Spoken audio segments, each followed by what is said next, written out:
Hindi nakaligtas ang Ilocos Norte sa hagupit ng bagyong Quiapo.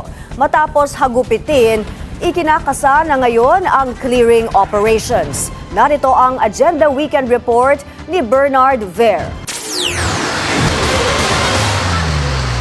Walang tigil ang ulan sa Ilocos Norte matapos humagupit ang bagyong Quiapo simula Biyernes ng umaga.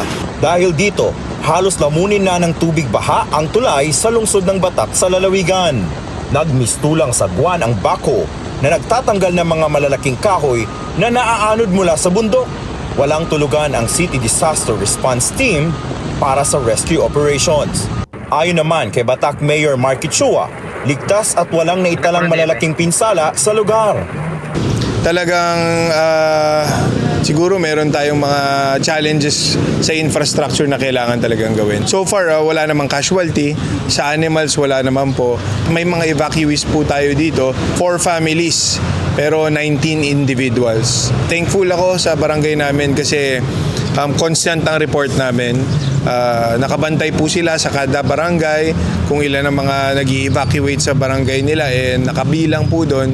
Awa ng Diyos, buti po medyo umaraw na ngayon at naglilinis na lang po kami ngayon. Nagpapatuloy naman ang clearing operations sa iba't ibang bayan ng Ilocos Norte. Para sa Agenda Weekend, Bernard Ver, Billionaire News Channel.